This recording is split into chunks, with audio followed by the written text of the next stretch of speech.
Las últimas informaciones, los hechos más destacados, el pensamiento y la opinión de los protagonistas.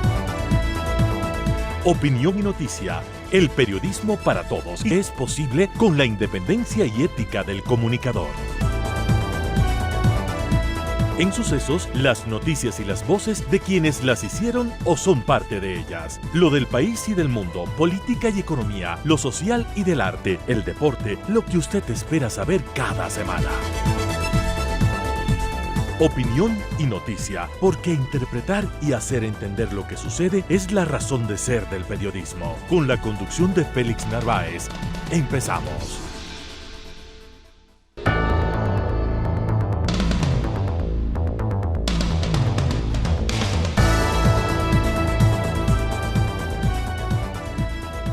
Al inicio del presente programa, un cordial saludo a nuestros amables oyentes, televidentes en todo el país. Recuerde que somos Sucesos en esta entrega semanal en el 101.7 FM y desde cualquier parte del mundo nos puede observar en el www.radiosucesos.fm. También estamos en el Facebook, en el Instagram, en el Sistema X, en el WhatsApp, en el YouTube. Nuestro correo electrónico radiosucesosecuador o @radiosucesos.es. Para la presente entrega, invitados como siempre de lujo, para su mejor opinión, para su mejor información. ¿Está garantizado el sí de la consulta popular? Ya mismo se da este evento cívico. Nos visitan los doctores Francisco Rocha y Hernán Reyes. El lenguaje jurídico ecuatoriano, una obra importante que se acaba de producir por parte del periodista Edison Guevara. ¿Ecuador y México al borde de la ruptura de relaciones diplomáticas? ¿O de qué se trata todo esto? Nos estará visitando el doctor Mauricio Gándara. Y también esto del nuevo deslave de la Gasca. ¿Imprevisión o culpa de San Pedro? Culpa de la naturaleza, como dice el municipio. De esto y más a partir de este momento. Bienvenidos. Las noticias han impactado en el país, en el mundo y en la ciudad. Sus protagonistas están en Sucesos para responder preguntas del periodismo profesional, que el público saque sus propias conclusiones.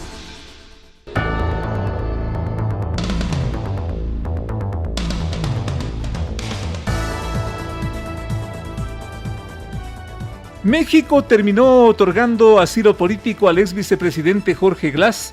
Lo hizo pocas horas después, que el gobierno ecuatoriano declaró persona no grata a la embajadora de ese país en Quito. Lo hizo por las declaraciones del presidente López Obrador sobre el último proceso electoral ecuatoriano y que implican un cuestionamiento al mismo. Escuchemos al presidente de México. De manera muy extraña, hubieron elecciones en Ecuador. Iba la candidata de las fuerzas progresistas como 10 puntos arriba. 10 puntos. Entonces, como 3, 4, 5 candidatos más, ¿no? Entonces, un candidato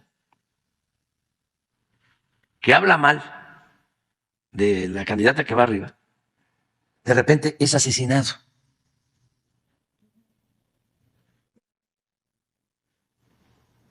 Y la candidata que iba arriba se cae. Esas declaraciones fueron las que determinaron la decisión del gobierno ecuatoriano, pero también está por verse qué mismo es lo que determinó o qué mismo es lo que hizo darle el asilo político al señor Glass. Estos dos elementos los estoy trasladando con todo respeto al doctor Mauricio Gándara, experto en materia diplomática, ex diplomático de este país, columnista de varios medios de comunicación, para preguntarle, doctor, lo que el público de alguna forma se está interrogando también a esta hora. En México y Ecuador al borde de la ruptura de relaciones diplomáticas, ¿esto sería la consecuencia de lo que estamos viendo? ¿Cuál es su punto de vista, doctor? Un gusto tenerlo por acá. Yo creo, como ocurre casi siempre, de que alguien se va a asilar en un determinado país, hacen una consulta previa, pues. No se van a arriesgar a ir a cualquier sitio. Y México es el sitio ideal porque es un presidente de izquierda de la misma línea de Correa y su vicepresidente Glass. Entonces, desde que se logró meter allí, porque toda esa guardia que ahora han puesto era de que la pongan antes a que no se entre, pero eso ya son comentarios tardíos, Ujú, ¿no? ujú. Pero las relaciones entre los dos países han llegado a un punto muy crítico, doctor. ¿Qué le parece a usted? Absolutamente, pues, pero mire, no significa la expulsión, el declararle persona non grata, no significa ruptura de relaciones. Entonces, lo que se van a mantener es de un nivel menos formal, de menos trascendencia, si quieres llamarla así. Entonces, México, el funcionario que le siga a la embajadora, ese será un encargado de negocios ad interim, o sea, encargado de negocios interino, ¿no es cierto? Ujú, ujú. Y le digo una cosa, que el presidente AMLO, el mexicano, no estaba al tanto, no le habían informado bien, porque nosotros no tenemos embajador. Desde que renunció, dejó la embajada Carrión, Ya. Francisco Carrión, Ujú. no se ha nombrado un embajador, o sea que no pueden expulsarle si quiere usted en materia Ya, de esta ya. cosa ¿En qué de... cree usted, doctor, que puede terminar todo esto? ¿Qué le dice su experiencia, su conocimiento del mundo diplomático y Vea, político? lo que yo pienso es que la vamos a mantener en un nivel bajo sin que se rompan las relaciones, porque hay pues cuestiones consulares, asuntos de comercio. Tenemos siempre esta esperanza, el Ecuador, de entrar a la Alianza para el Pacífico, pues, que no hemos entrado solamente porque nos ha bloqueado, si quieres llamarle, o no nos ha dado facilidades para hacer un tratado de libre comercio con México, lo que ya tenemos solucionado con Chile, con Perú y con Claro, Colombia, ¿no es claro. cierto? Entonces, solo nosotros, por esto de que nos demoramos en entrar allá, porque el señor Correa quería que entremos más bien al Mercosur, aunque Doctor, tengamos que ir a dar la vuelta, ¿no? ¿De claro, acuerdo? doctor Gándara, pero ¿razón tuvo el gobierno de Noboa en tomar esa medida contra la embajadora de México aquí en el Ecuador? ¿Razón tuvo o no?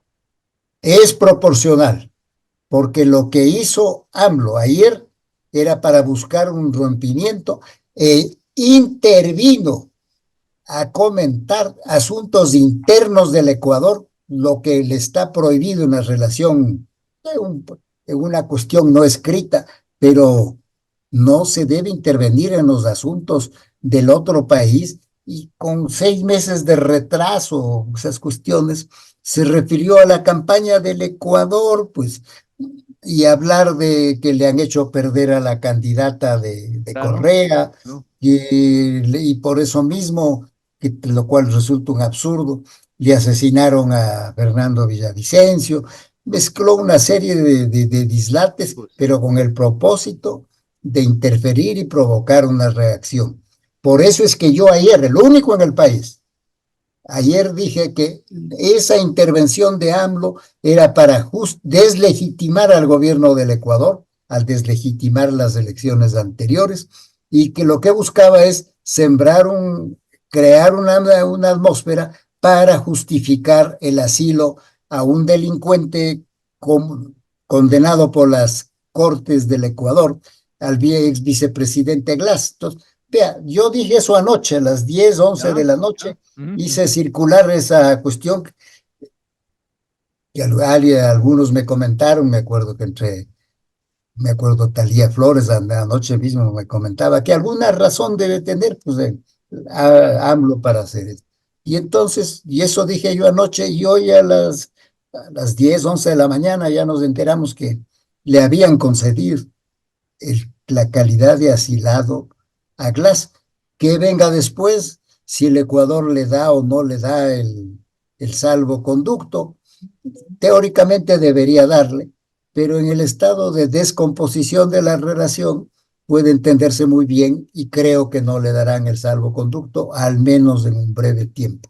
Doctor Mauricio Gándara, muchísimas gracias por ayudarnos a entender toda esta conflictividad ahora en el orden diplomático y político. Doctor, muy amable, hasta la próxima. Muy gentil. Muchas Gracias al gracias, don doctor Félix. Mauricio Gándara. Ven ustedes el nivel de conflictividad de las relaciones entre los dos países. Ya volvemos con más.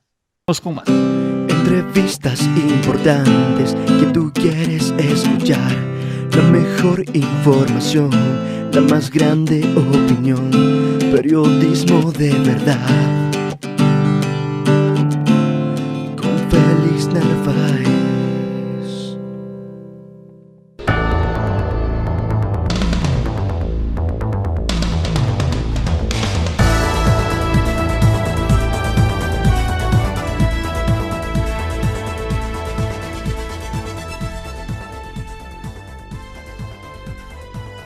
Sostiene que eso ayudará al gobierno en su lucha contra la inseguridad y el desempleo.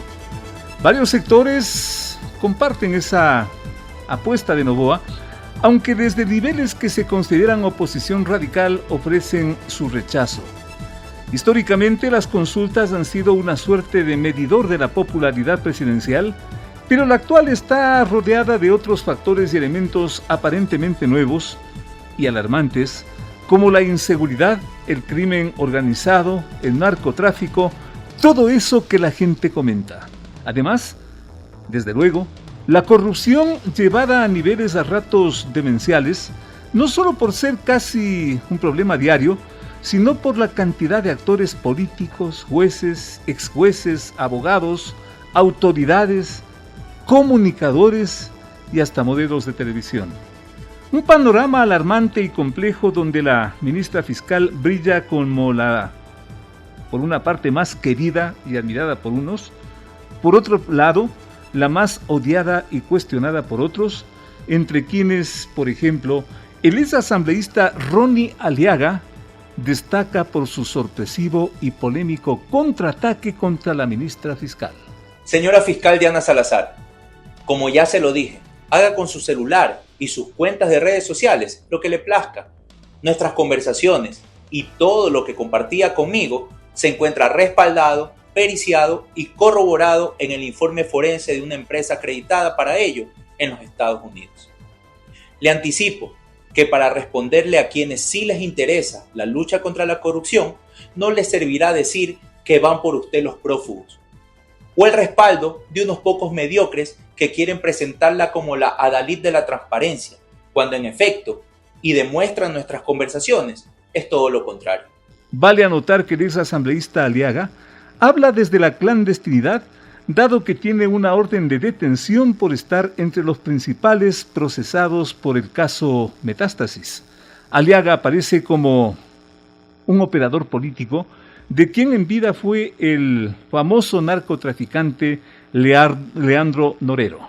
Con estos antecedentes que son referenciales, estoy dando la más cordial bienvenida a los comunicadores doctores Francisco Rocha, director de la Asociación de Medios Impresos de este país, y al doctor Hernán Reyes, también maestro universitario, dos autoridades en materia de comunicación, de análisis político y de comprensión de lo que significa la situación social, política de este país. Vayamos directo al grano. ¿En qué medida el escándalo y la inseguridad pueden convertirse en grandes electores de lo que tenemos a las puertas? Francisco Rocha, bienvenido, un gusto. Gracias, Félix, Hernán, buenos días. Saludos a la ciudadanía. Bueno, es una de las partes de lo que está en juego. Aquí hay una disputa, aquí hay yo diría una redefinición del rol del Estado también, de lo que puede hacerse con el país, de las consecuencias de lo que ha significado políticas erráticas en el sentido de volverse novedosas, ¿no? Y decir que son distintos al resto. Y aquí está la presencia, el propio señor Aliaga, un Latin King, incorporado con 360, me acuerdo, a través de un acto público, incorporándose, no sé si a la rehabilitación o a la banda organizada, pero sí, incorporándose a un grupo político, ¿no? Lo que está pasando actualmente, consecuentemente, ¿va a tener un reflejo en el resultado de lo que tenemos de aquí a pocos días? Yo creo que sí. ¿Ya? Yo creo que sí. Lo que sí no me atrevo a decir es si va a ser a favor o en contra, porque el presidente Noboa, más allá de que yo diría, no logramos, o por lo menos desde mi punto de vista, no logro descubrir cuál es el plan que le plantea al Ecuador, cuál es su visión de país. Tiene una aceptación de lo que está haciendo, su manera de comunicar, no sé, algunos la alaban, dicen que es su forma de ser. Ya habíamos visto a otro con otra forma de ser, entonces uno dice, parece que no es la forma de ser, sino los proyectos, ¿no? Y en ese sentido yo no he logrado descubrir cuál es el proyecto del señor presidente Noboa, y me parece que este año y medio, que es para terminar un periodo, lo que está haciendo es una suerte de equilibrio para no dañar esta popularidad y sumándose al tema de la lucha contra la corrupción. Lo cual de alguna forma nos lleva al escenario de la posible reelección del presidente Noboa. En el punto quiero dar la más cordial bienvenida al doctor Hernán Reyes, y con estos antecedentes, Hernán, consultarte si es que, dada la alta conflictividad, la serie de comentarios, yo diría de especulaciones también, lo más fácil es votar por el sí. Hernán, bienvenido, un gusto verte a los tiempos, muy amable. Gracias, Félix, así es, a los tiempos, y así un gusto estar acá. Un saludo a Francisco también. A ver, yo creo que efectivamente la consulta popular se convierte en un elemento electoral, plenamente electoral, se lo puede llamar así. Si nosotros vemos todas las encuestadoras, todas ellas ubican al problema de la lucha contra la delincuencia y la inseguridad en el tope, digamos, de las preocupaciones ciudadanas, y por ende, si estamos a puertas de una consulta popular, ese es un tema que efectivamente va a pesar, sin lugar a dudas. Eso sí, no es el único tema. Hay un tema que va ascendiendo cada vez más, que es el tema de desempleo y grave crisis económica, que es un tema que también, de hecho, va a pesar en el voto de la consulta popular, máxime si sabemos que una consulta popular, antes que ser, digamos, este mecanismo de democracia directa, de preguntar a la gente sobre temas específicos, se convierte en una especie de indicador de la popularidad o de la aprobación de un gobierno. Esto ha sucedido, digamos, en los 7 gobiernos que desde el retorno a la democracia aplicaron el mecanismo de consulta popular, la mayoría de ellos con suerte, digamos, el sí, y otros el no. ¿Esta vez también? Yo creo que no es tan sencillo. A ver, creo que hay algunas especificidades. La última consulta popular con preguntas muy parecidas la aplicó Guillermo Lasso y perdió. Pero evidentemente Guillermo Lasso estaba ya de capa caída. Guillermo Lasso estaba en una situación lamentable y no creo que tenía más allá de 10 puntos porcentuales de aprobación. Y por ende, preguntas que tenían que ver justamente con la lucha de las Fuerzas Armadas contra la delincuencia, la propia extradición, una de las preguntas que más claramente recuerdo, perdió. El caso Noboa es diferente, creo que tiene un capital político, digamos, significativo todavía. En estos pocos meses de gobierno ha demostrado pragmatismo en el sentido de políticamente ha logrado conciliar con fuerzas que, digamos, hubieran podido ser de oposición completa, incluyendo el correísmo. Ha logrado sacar sus 5 proyectos de urgencia económica, sin lugar a dudas. Casi un San Martín de Porres, ¿no? Dependiendo de cómo uno le catalogue a San Martín de Porres. Pero, de hecho, el elemento predominante de ese pragmatismo fue la declaratoria de conflicto armado interno, en enero pasado. Sin embargo, la gente también espera resultados rápidos. El discurso del gobierno al declarar y al sacar a los militares con toda la parafernalia que lo ha hecho, al empezar a dosificadamente dar cifras de cuántos allanamientos, cuántos operativos, cuántos detenidos, etcétera, la gente casi cayó en una percepción de que era guerra ganada. Ahora, con el repunte de los índices de violencia en todo el país, no, el gobierno no puede minimizar eso, no es un asunto de percepción de la gente. 137 muertos en solo un feriado es una cosa bárbara, es una cosa terrible. Terrible. Está evidentemente cayendo la popularidad de Noboa, Hay 13 puntos menos, según encuestas de perfiles de opinión, 13 puntos menos en la credibilidad, en la palabra del presidente, y 11 puntos menos, son caídas grandes en la aprobación de la gestión. En ese punto, mi estimado Hernán, permíteme consultarle a Francisco. Consecuentemente, la consulta popular como un elemento, yo diría hasta reivindicador de todo esto, conforme el discurso presidencial. ¿En riesgo, Francisco? No sé si en riesgo. Mira, la verdad es que esta consulta tiene temas, como ha dicho Hernán, que bien pudieron ser tratados en la Asamblea. Totalmente. Que de hecho la Asamblea tenía, pero los han negado permanentemente. Parece que esa vinculación con el crimen organizado, esa idea de los narcopolíticos, de cuidado la extradición, cuidado esto, viene pesando desde el gobierno del señor Lasso. Pero ahora tenemos un adicional. Tenemos un trabajo de una fiscal que, más allá de las descalificaciones que le han dado, de todo eso, este mismo tipo que da a entender que ha tenido una relación casi romántica, ¿no? ¿Cómo no? Tú dices, ¿le ha podido acusar de algo a la fiscal? De lo que le acusa es de que le ha anticipado a él de que se vaya del país, con lo cual confirma que el ruso es él, pues. Claro. Pero si no es el ruso él, ¿cómo le anticipa que se vaya del país? Sí. Entonces uno dice, ¿de qué le pueden acusar a una señora, excepto que le vuelvan a decir la 10/20, lo que sea? ¿La fiscal entonces La fiscal va a ser la determinante en esto? La fiscal y lo que ha estado haciendo cubren al presidente de la República. ¿Ya? A eso es lo que yo creo que incluso el presidente a ratos ha estado con dudas de sumarse, porque él tiene un acuerdo con el correísmo y el Partido Social Cristiano, que son las vinculaciones de la narcopolítica. Francisco, consecuentemente, es por esto que se le quiere atacar y hasta se quieren bajar a la ministra fiscal, Hernán. Creo que hay, para ser objetivo, hay razones para cuestionar a la fiscal y hay razones para aplaudir a la fiscal. ¿Ya? Primero, yo no creo que el país le deba rendir pleitesía a nadie, a un funcionario público, ni ponerle en los altares. El funcionario público está ahí para cumplir una responsabilidad. Totalmente. Y si la fiscal aceptó ese cargo, un cargo tan complicado, en una situación tan complicada del país, simplemente tiene que hacer su trabajo. Primera cosa. Segunda cosa, hay gente que, digamos, le agradece muchísimo y le idolatra por su valentía. Sí, yo creo que ahora para cumplir bien su función como juez, como político, como fiscal general del Estado, como funcionario del Ejecutivo, creo que hay que tener un grado de valentía. O sea, por eso vemos en las fotos que los funcionarios ahora salen con chaleco antibalas, y con lo casco que ella y misma demás. relata, Y lo que semejante son amenaza, objeto de amenazas, de advertencias, etcétera. Así es.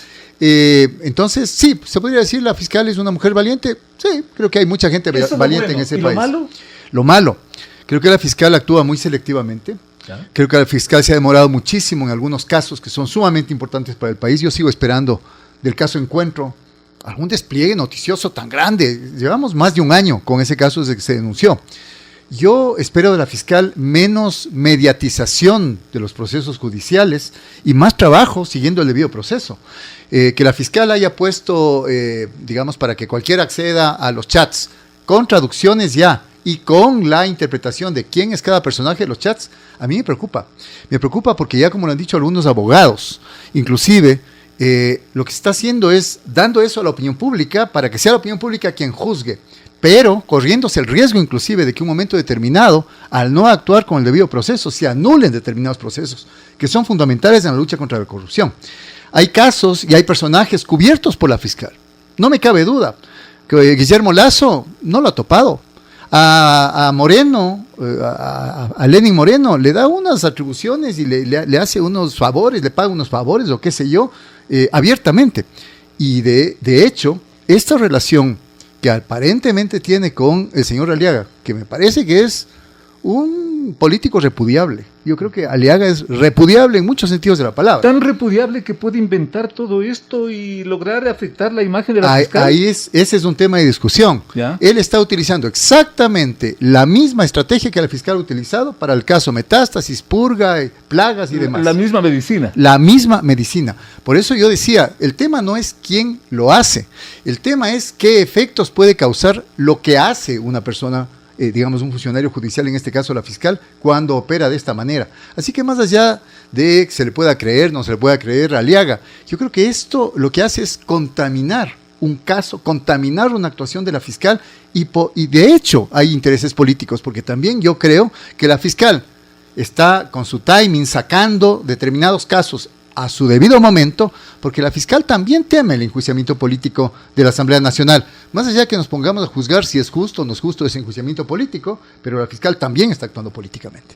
Consecuentemente, esto se va a convertir en una lotería, mi estimado Francisco, la consulta popular, pero lo que sí está garantizado es la reelección de Noboa. No, garantizado en este país nunca nada. No, Ya. garantizado nunca nada. Pese a que se tomaron la justicia, se tomaron las instituciones, todo, la estructura constitucional que hicieron, perdieron las elecciones. Y cuando hablan de Moreno, lo pusieron ellos. Cuando Moreno logra pasar los 4 años, pasa con la mitad de ellos y gobernando con la mayoría de ellos. Lazo no alcanza siquiera a cambiarles a ellos. La primera propuesta era este acuerdo pragmático que ha hecho Noboa. ¿Cómo no? Para que Lazo lo haga, social cristianos correísmo, con una agenda de impunidad. Entonces, claro, decir que podemos comparar los chats que amenaza con publicar el señor Aliaga con los chats que publica con informe de la compañía, con autorización del juez, o sea, pedirle, y decir, Hernán, pedirle a la fiscal o ponerle al mismo nivel que Aliaga, es por decirlo menos una grosería. Un acuerdo. Pero en todo caso, en todo caso, supongamos que así fuese. ¿Ya? Lo uno es una actuación judicial, lo otro es una amenaza burda que ya los narcotraficantes en Colombia la usaron. Y entonces aquí no, lo que ha dicho, yo estoy completamente de acuerdo, no hay que ir a agradecer a los funcionarios públicos que hagan el trabajo que deben hacer. El problema es que en este país, en estos últimos 20 años, los funcionarios públicos justo no han hecho lo que tenían que hacer. Consecuentemente, este acuerdo político con esta agenda de impunidad, como califica y describe Francisco Rocha, ¿eso sí podría pasar factura, mi estimado Hernán? A ver, primero para una aclaración, porque me parece que no me expresé bien o no se entendió bien lo que dije. Lo que ha hecho la fiscal general del Estado es mediatizar un proceso judicial gravísimo para el país. O sea, al mismo tiempo que abre una caja de Pandora, quita la tapa a una olla de grillos, lo cual está muy bien. Lo que hace es contaminar ella misma, por la manera en que está actuando, un proceso judicial que debía haberlo hecho de otra forma. Y lo que digo es, da pie y da óbice a que venga un tipo descalificado como Aliaga y puedan venir otros más, porque de hecho ahora ya aparecen, como decía Félix al inicio, desde presentadoras de televisión, a actrices, chicas de prepago, y todo el mundo va a venir y a sacar conversaciones. A todo el mundo. O sea, es gravísimo. Terrible. Eso es lo que estoy diciendo. Segundo, yo creo que efectivamente la agenda de impunidad en este país es una agenda que existe largo tiempo. Solamente voy a poner el caso de los socialcristianos en este país, a quienes nadie les topaba hasta hace poco y que tenían una imagen limpísima porque era su adalid era León Febres Cordero y Nebot era intocable y demás. Y ahora se ve que son parte de una estructura corrupta en este país que viene desde hace mucho rato y que se ha tomado la justicia también. En Guayas la justicia ha sido social cristiana de toda la vida. ¿Parecidos al correísmo, mi estimado Hernán? A ver, yo creo que cada partido político, ni siquiera, yo lo que quiero es pensar objetivamente. Cuando Francisco hablaba de ellos, yo supongo que se refiere al correísmo. Sí. Cuando yo me refiero a ellos, me refiero a todos los partidos políticos que son corruptos, incluyendo Villavicencio, Fernando Villavicencio, un corrupto, incluyendo gente corrupta dentro de los partidos ADN antes del partido de Alvarito, gente corrupta dentro del socialcristianismo, gente corrupta dentro del correísmo. En definitiva, todos los partidos han tenido elementos corruptos. De ahí a decir, como estamos diciendo en este país, en un país tremendamente polarizado, los culpables de todo y los que están queriendo hacer el daño al país son ellos, los correístas, a mí me parece grave. Porque si nosotros no salimos de esta polarización, ¿sí? y si no tomamos en cuenta el elemento que estoy diciendo, que la corrupción está presente en la política, en todos los partidos políticos, que seguramente la narcopolítica también ensucia a todos los partidos políticos, no vamos a salir adelante. Así que a mí me parece que, ojo, este tema, digamos, del gobierno de Noboa, al haberse encaminado con una propuesta netamente electoral en su gobierno, porque él no tiene programa, absolutamente, porque él ha incumplido las promesas de campaña, las ha incumplido rampantemente, el impuesto al IVA al 15%, el no pago, la reducción a las universidades y demás. No está sacando todavía todo el equipamiento de Petroecuador del Yasuní, aunque él mismo fue el único candidato que dijo sí, estoy de acuerdo con la consulta de Yasuní, con el sí. Entonces, a mí me parece que en este país, y yo creo que tenemos que actuar con prudencia cuando se hacen juicios de valor. La corrupción es la lucha contra la corrupción es una de las tenazas que va a definir la consulta popular después de unos pocos días. La corrupción. La lucha contra la corrupción. Ya. Y la otra es efectivamente la eficacia o no que tenga el gobierno de Noboa para poder salvar este bache en el que está cayendo, porque no demuestra resultados plausibles en la lucha contra la violencia. Una cosa es que dé datos, 120,000 operativos, 18,000 apresados, etcétera, y después cuando uno le pregunta, ¿y cuántos de ellos son terroristas? Usted se llena la boca, presidente Noboa, hablando de terroristas y diciendo terroristas a quienes nos oponemos a la consulta popular, diciéndonos que somos unos conchudos, diciendo no sé qué. Qué difícil para el pueblo ecuatoriano. Dificilísimo, qué difícil acercarse con a un gobernante así. ¿Qué es lo que va a definir toda esta situación? 2 minutos finales, Francisco.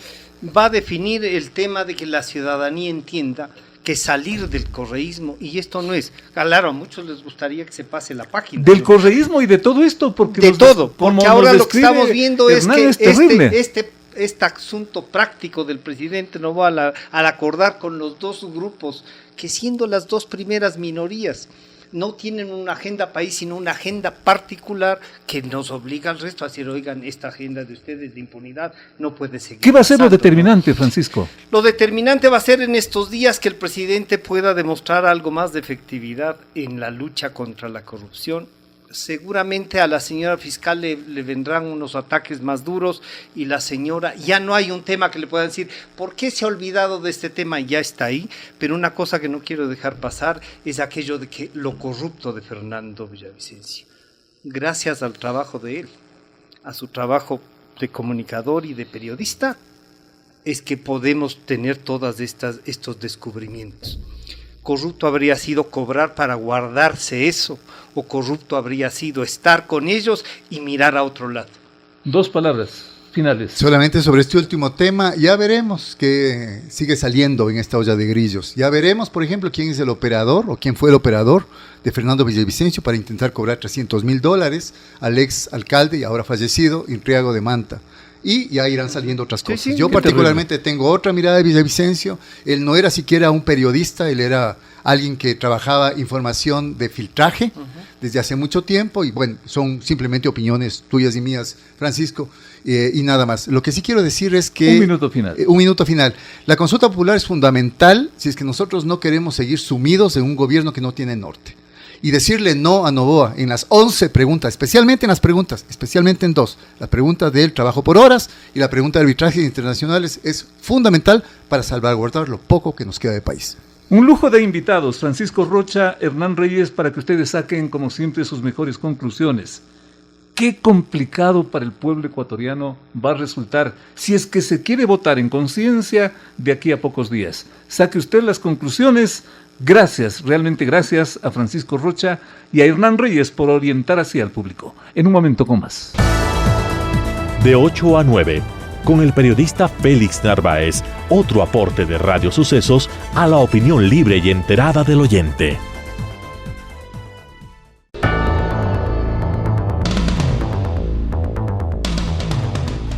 El uso inadecuado de las palabras, igual que de términos y conceptos, deriva en expresiones y mensajes no solo equivocados y negativos.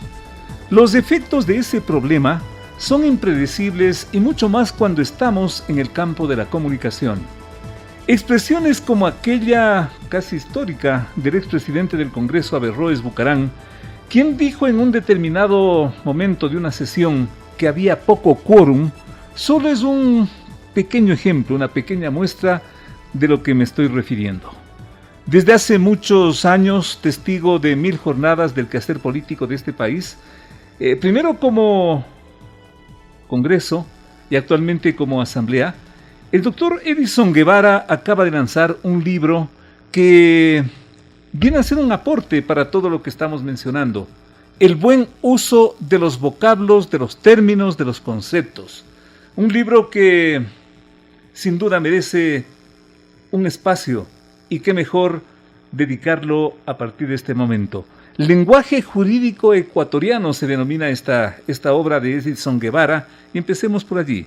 ¿Por qué este lenguaje jurídico ecuatoriano en un libro, Edison? Un gusto, bienvenido. Muchas gracias a ti, a tu audiencia. Muy amable. Efectivamente, el nombre lo dice todo, el lenguaje jurídico ecuatoriano. Tenemos diccionarios de grandes autores universales, tenemos diccionarios de ecuatorianos que han hecho esfuerzos también por definir la terminología jurídica. Pero la diferencia con este libro es que en el caso particular se trata de concebir los términos, instituciones, funciones del Estado, los contextos que están también dentro de las normas jurídicas, a lo que constituye la realidad cultural histórica del país. ¿Por qué es importante el uso adecuado de un término? Por ejemplo, vamos con casos que tú citas en tu obra. Por ejemplo, tú mencionas el quórum, y hay varias clases de quórum, pero los comunicadores a veces decimos el quórum en general. Te pongo como ejemplo. Es importante esto porque no solo para el legislador que está en la asamblea, sino para aquel que es el legislador de una circunscripción más pequeña, que es un concejal, o en el ámbito de la corporación provincial, los que están en sesión con el prefecto. Deben conocer que el quórum es el número mínimo que requiere la ley, el reglamento o un estatuto para una... ¿Pero hay varios tipos de quórum? No, uno ¿Ya? es ¿Uno solo? El único. El ¿Ya? quórum que exige la ley, que significa generalmente la mitad más uno del total de miembros de una entidad, ¿Ya? de un cuerpo colegiado, ¿Ya? sea cual fuere. Un directorio de un banco tiene 25 miembros, 26 o los que sean. La mitad más uno es el quórum. ¿Qué otro ejemplo podemos poner como práctico para que el público valore, no solamente valore, sino que también entendamos este esfuerzo tuyo de investigación? Hay mucha confusión a veces en nuestros compañeros del trabajo diario en el periodismo, que confunden mayorías con votación. ¿Ya? Entonces dicen que fue aprobada por Asociado votación con simple. el anterior ejemplo. Claro. ¿Ya? Votación simple. Y a veces no corresponde eso. ¿Por qué? Porque hay diversas formas de votación. Varias formas de votación. Y en función de la votación, el tipo de mayoría. Por ejemplo, hay mayorías que son la mayoría absoluta, que corresponde al total de miembros de un cuerpo colegiado. Mayoría absoluta. Absoluta. ¿Ya? En el caso de la Asamblea De 137 actuales, 70. 70. Esa es la mayoría absoluta. absoluta. Si la ley o cualquier otra disposición interna de la Asamblea determina que sea mayoría absoluta de los concurrentes, ahí ya cambia la situación porque el quórum, los 70, se convierten en los concurrentes, el mínimo de concurrentes. ¿Ya? Entonces, si asisten 70 legisladores, ¿Y dan quórum? dan quórum, están presentes los 70, de ese universo de 70, la mitad más uno corresponde a la mayoría absoluta. ¿Ya? Por ejemplo, esas ejemplo. distinciones entre mayoría absoluta del total de miembros de una entidad o de los concurrentes es lo que se tiene que entender. Como la mayoría calificada, igual, que es la de 2/3 partes. En el caso de la Asamblea actual, 92. Mayoría calificada. Mayoría calificada, Ya. de las 2/3 partes, 92 votos. ¿Ya? Y si la ley dispone que la mayoría calificada de los concurrentes, deberíamos entender que como mínimo se requieren 70 legisladores y las 2/3 partes de 70 legisladores es la mayoría calificada de los asistentes o de los concurrentes. Utilizar mal ejemplos como el que estamos conversando, el utilizar mal estos términos inclusive, ¿son cosas pasajeras o pueden llegar a qué tipos de efectos prácticos? Pueden traer, inclusive, por ejemplo, si es que hay una equivocación de un secretario, por ejemplo.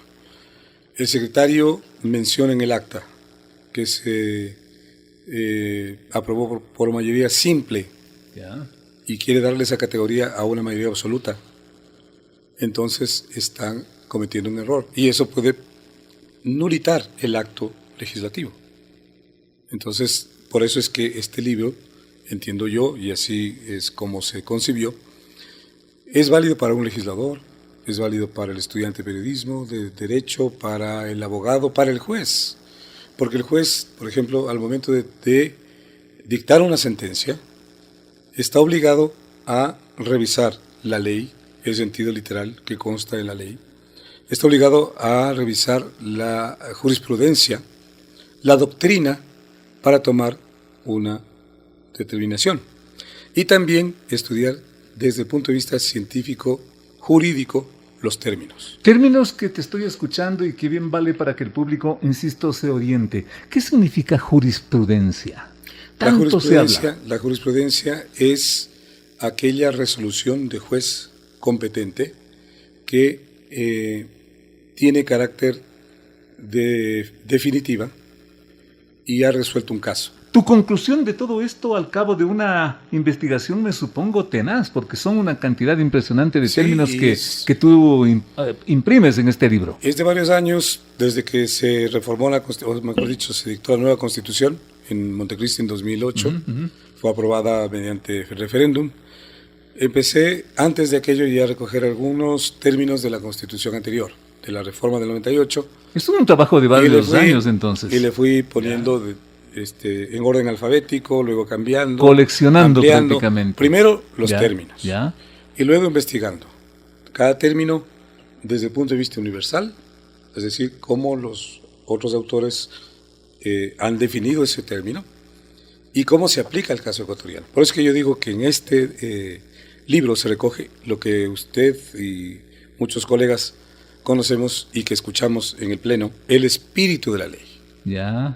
¿Qué es esto del espíritu de la ley? El espíritu de la ley es el objetivo que se planteó el legislador al momento de estructurar un proyecto de ley. Pero es justo hablar, por ejemplo, del espíritu de la ley si es que a ese legislador ni le conocí, y yo estoy hablando del espíritu que le llevó a ese señor a hacer esta ley. Se entiende por espíritu, muy subjetivo, por espíritu de la ley, la buena intención que tuvo el legislador para determinar, por ejemplo, en el Código General de Procesos, que de 80 que había, bajen a 4 o 5, ¿no es cierto? Entonces, esa buena voluntad que tenía el legislador, ese deseo por mejorar las circunstancias del trabajo de los abogados, de los jueces, de los mismos usuarios de justicia que tenían que esperar, por ejemplo, por los procesos anteriores 8 o 10 años para que se atiendan sus necesidades, bajar en términos de tiempo y bajar en términos de todo lo que significaban los incidentes que cada abogado presentaba y que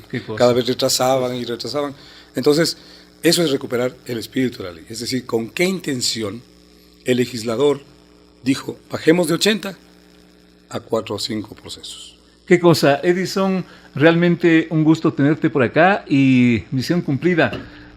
Desde nuestro espacio difundir lo que significa este gran esfuerzo tuyo periodístico, gran esfuerzo también desde el punto de vista jurídico y simplemente una promoción. ¿Dónde se encuentra este libro para que el público, quienes nos están escuchando y observando, puedan acceder a esto? Porque realmente hasta puede ser un libro de cabecera. Así es, y puede servirle al economista, a cualquier ciudadano en común, porque están recogidos los últimos términos que se han dado, por ejemplo, en leyes relacionadas con ciberdelitos. Chévere. ¿Dónde se lo puede conseguir?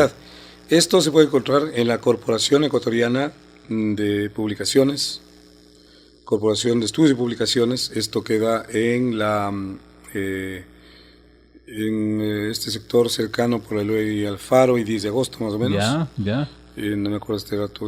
Repitamos el nombre, Corporación de Estudios y Publicaciones, que es el sello editorial. Edison, muchísimas gracias. ¿Cuánto tiempo ya en el periodismo, Edison? Yo estoy 37 años en el periodismo y 35 en la Asamblea Nacional. Ahora. ¿Y de abogado? De abogado estoy desde el 2003. Miren ustedes lo que es posible con el empeño, con la dedicación y con la responsabilidad, en este caso del colega Edison Guevara, de plasmar en un libro lenguaje jurídico ecuatoriano toda esa terminología que escuchamos a diario y que muchos, no me equivoco, muchos no saben a veces ni de lo que hablan. Edison, hasta la próxima, muy amable. Muchas gracias, Félix. Volvemos con más. Llegó el fin de semana y tú te puedes informar Periodismo independiente, el que le gusta a nuestra gente, es opinión.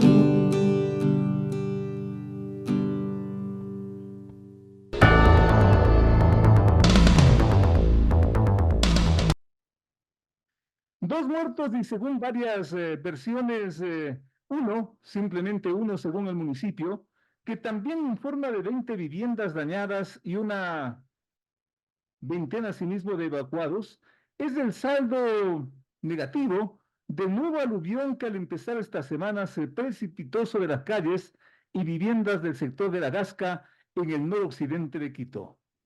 Hace 2 años y casi por estas mismas fechas, otro aluvión allí mismo dejó 27 muertos y pérdidas incalculables. A esta hora de la mañana estamos haciendo contacto directo con Cristian Rivera, técnico experto en materia de seguridad y que hace constantes recorridos por sus labores propias en esta zona que prácticamente se ha convertido en una bomba de tiempo nuevamente para la ciudad capital. Cristian, muchísimas gracias, un gusto tenerte aquí en este espacio de información y de opinión para que nos digas cuál es la situación, tú que ya has hecho un recorrido inclusive sobrevolado la zona, cómo mismo se encuentra el sector crítico, el sector de La Gasca. Cristian, un gusto tenerte, te escuchamos, te observamos, adelante. Un cordial saludo a mi estimado Félix y a toda tu gran audiencia. Al momento, las laderas del volcán Rucu-Pichincha se encuentran activas, es decir, están recogiendo el agua lluvia de lo que el INAMI nos ha dicho que será este mes. Abril, aguas mil. Si bien es cierto, Quito cuenta con 60 lugares propensos a movimientos en masa y flujos de lodo, 60. Esto quiere decir que no solo es en el sector de la Mariscal Sucre, sino también en otros sectores, inclusive parroquias rurales. Lo que al momento se monitorea es la quebrada del Tejado, que está en la comuna, la quebrada de Rumipamba junto a la Universidad Tecnológica Equinoccial, donde hay un embalse, y también la quebrada de La Pulida, donde también hay un gran embalse en una obra de captación de agua lluvia. Entonces se monitorea, pero también hay una preocupación, la gran nube de polvo volcánico que hay en la ciudad a lo largo de 4 kilómetros. Recordemos que este flujo de lodo bajó por la quebrada del Tejado, luego por las calles del sector del teleférico y luego por la Gasca, la Gato Soberón y siguió por la Colón y terminó en la Colón y 6 de diciembre.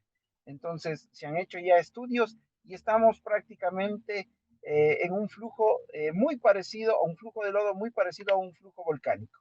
Entonces estas partículas de polvo pueden generar daños en nuestra salud, sobre todo en vías respiratorias y en los ojos. Por eso es importante a las personas que viven por este sector que se protejan con una mascarilla, con un protector de ojos, no refregarse los ojos, tomar agua porque el ambiente está seco y esto va a afectar nuestra salud. Hay que hidratar las vías aéreas, cuidar a las personas con rinitis, a las personas alérgicas al polvo, a las personas asmáticas, a niños, a personas con discapacidad. Es decir, la zona todavía se mantiene en emergencia. Si se puede producir, claro. ¿Cómo no? Una claro. cosa que se está preguntando a esta hora y frente a esta descripción, qué grave, qué complicado todo esto, Cristian. ¿Esto es consecuencia de una falta de mantenimiento luego de lo que ocurrió en el año 2022? ¿O simplemente es porque San Pedro abrió demasiado las llaves, como dice el municipio? ¿A qué hay que atribuir esta situación, estimado Cristian? Porque también hay que establecer un poco de responsabilidades. Por supuesto, mi estimado Félix, solo quiero que recordemos algo. Es altamente preocupante. El aluvión del 2002, donde fallecieron 29 personas, se produjo luego de 47 años, o sea, cerca de 5 décadas de un anterior aluvión fuerte. Hoy se produce a solo 2 años. ¿Cómo no? Si bien es cierto, esto es una zona de aluviones y van a seguir dándose aluviones, pero por eso mismo hay que entender que hay que aplicar, hay que implementar sistemas de alerta temprana y obras de mitigación, es decir, construir colectores, disipadores de energía, pensando justamente en las nuevas condiciones climáticas, en los nuevos flujos de lodo que se van dando en la ciudad. Y sobre lo que está planteado, Cristian, y sobre lo que está planteado sobre el momento actual, ¿qué hacer? ¿Cuál es tu diagnóstico? Danos una conclusión, Cristian, por favor. Claro, primero, no echar la culpa a la naturaleza, ni a San Pedro. De acuerdo. Y segundo, trabajar con la comunidad. Inmediatamente entregar fondos para que se hagan obras, se fortalezcan obras de mitigación en el sector, que se haga señalética. Si ese día se aplicaban o teníamos sistemas de alerta temprana, se habría cerrado el tráfico vehicular, se habrían suspendido todas las actividades económicas a lo largo de este sector por donde bajó el flujo de lodo. ¿Se imaginan ustedes el mismo flujo de lodo? Una hora más tarde estaríamos lamentando una emergencia de gran envergadura en la ciudad. A esa hora, entre la 1 y las 2 de la tarde, si bajaba el flujo de lodo, a esa hora salen buses llenos de estudiantes. ¿Para qué preguntas más? ¿Cómo no? Entonces hay que trabajar muchísimo en la prevención. Si seguimos solo respondiendo y haciendo gala de que respondemos rápidamente y efectivamente, estamos por mal camino. Debemos apuntar más a la prevención, a la reducción de riesgos. Cristian, muchísimas gracias. Créeme, muy objetivo todo lo que nos estás describiendo, todo lo que nos estás contando, y habrá una próxima oportunidad para seguir en este seguimiento de esta tragedia que está amenazando a la capital. Hasta la próxima, Cristian, muy amable, muy gentil. Siempre a las órdenes, mi estimado Félix. Gracias a Cristian Rivera. Miren ustedes, yo coincido plenamente con lo que nos acaba de decir Cristian Rivera. Esto no hay que culparle a la naturaleza. Realmente es alarmante. O sea, porque llovió más, démonos por satisfechos que solamente es un muerto. Antes fueron 27 muertos hace 2 años. Yo diría que hay irresponsabilidad de las autoridades locales, porque de haber acontecido que esto fue consecuencia y producto de un mantenimiento que se hubiera mantenido en esa zona, no hubiese ocurrido. Lo que pasa, y hay que decirlo de frente, y hay que decirlo con todas las letras, que desde el año 22 hasta las fechas actuales, donde salen todos con chalecos, salen todos a tomarse la foto, salen todos a las microondas de los canales de televisión y salen en helicópteros, salen en un montón de cosas. Desde el año 22 hasta estos días y hasta estas fechas, no se hizo dos cosas, el elemental mantenimiento técnico de esa zona, porque si no, ¿cómo se explica la acumulación de tanta agua? Lo uno. Y lo otro, tampoco se hizo los compromisos a los que en el año 22 se llegó. ¿Qué? No seguir construyendo. ¿Qué? La reubicación de ciertos sitios que son una bomba de tiempo. No se hizo absolutamente nada. Así es que no nos vengan con el cuento de que esto es porque llovió 55 centímetros más que hace 2 años. No, señor. Aquí la irresponsabilidad es que estamos en otra fiesta, estamos llamando al turismo para que vengan en todos los feriados y en eso nos gastamos la plata mientras la gente está sufriendo como sufre. Amigos, muchísimas gracias por su siempre diferente atención a esta entrega semanal de opinión y noticias. Nuestro objetivo y nuestro deber, contarle al público lo que ocurre. Saque sus propias conclusiones. Dios mediante, hasta la próxima semana. Las opiniones vertidas en este espacio por la producción y dirección del programa son de exclusiva responsabilidad de sus autores y de quienes intervienen en ellos. Los personajes, los hechos, las noticias, todo tratado con independencia y objetividad. Otro aporte de Radio Sucesos para que usted se forme la mejor opinión. Volveremos el próximo sábado de 8 a 9 con Félix Narváez.